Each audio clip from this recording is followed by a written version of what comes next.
So this is a sneaker that I bought for running, and I paid a very good price for these. I think it was like £57, and it's more for sort of outdoor running. I have a pair of Invincible Run 3s that I use in the gym, but these ones I just wanted something a bit cheaper to basically, work outside, and also, these being more of a sort of road running shoe as well.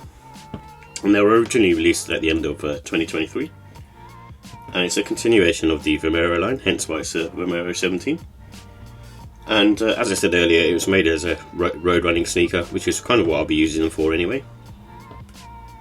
So with the details, it comes in a midnight navy astronomy blue colourway, so you can see that here. It's not the most appealing in colours, I suppose, because of the fact that it's kind of got the blue and volt hits on there. But like I said, I'm going to be using them mainly for running, so I'm not too bothered about the colour scheme. And it also has a dual density midsole, which the upper is made of ZoomX, so it's got ZoomX running on the upper side, which is a nice technology, and using the Invincible Run 3 very, very well, and probably one of the best running sneakers in my opinion from what I've reviewed. And these also have a Cushlon 3.0 foam in the lower half, so the lower half of the midsole is made up of Cushlon, and so it's slightly more on the firmer side. It's still got a little bit of give to it, but it's more on the firmer side. And these also have like a rubber outsole, so you can see that here. It's again, it's got these sort of lugs which are quite sort of protruding, but again, they feel very grippy as well. So I think they should work well for sort of outdoor running. And the original price for these are £145. So with the comfort and sizing, this is on the medium side, going towards maybe even firm actually, and they kind of remind me of the Gel Nimbus 25, 26 or whatever model it's on at the moment.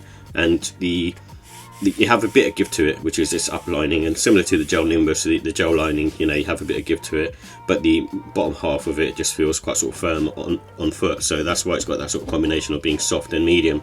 But it's not bad, but it's not the same as an Invincible Run 3. I think there's other sneakers that are a lot more softer, such as the New Balance V14 and also the Rebel V4. And being a running shoe, it's going to have a neutral arch support, so you can sort of see that on here. It's a little bit going upwards, but not too much.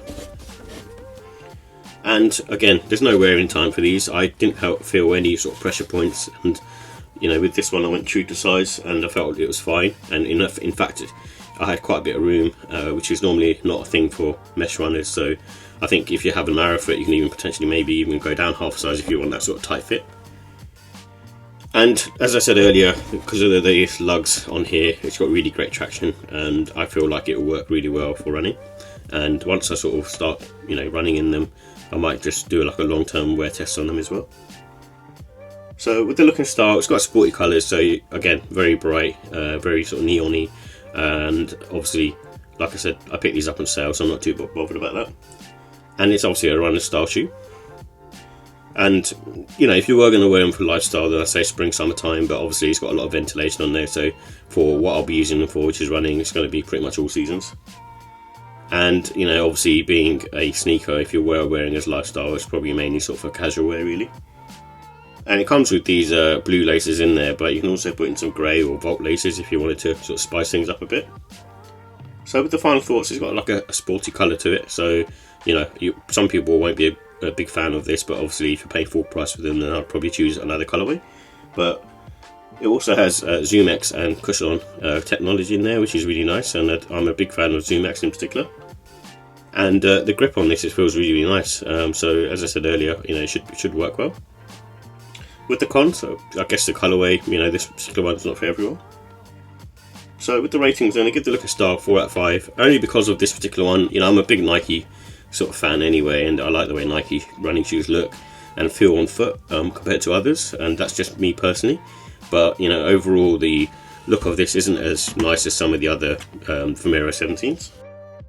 And the comfort, I'm going to give it a 5. Like I said, it's more on the sort of firmer side, so it's not like an Invincible Run 3 or the New Balance Fresh Foam sneakers, but it's more like I said, an A6 Gel Nimbus.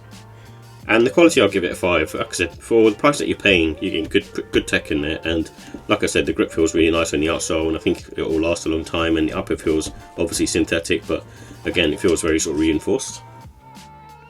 And the pricing, you know, I give that a 5 as well. At £145, if you're paying retail for these, it's still not a bad price to pay for what you get. And just depends on what kind of, you know, running style sneakers you want. And like I said, I'll be using these for road running. And that's why overall I think, you know, it's a 5 out of 5 sneaker, like for wearing, even if you're wearing these for casual, I think they work quite nice for all day wear. And because of the Cushlon midsole, I don't think you'll get too much sort of fatigue, you know, for it being too soft either. And sometimes it's either, you know, you get fatigue from a sneaker being too firm or too soft. And it all depends on what foot shape you have, and what foot, you know, kind of, and how much weight you're putting on it, etc., and how you're walking. So there's all sorts of factors, but I think this one, for me anyway, works well. That's why I've given it a 5.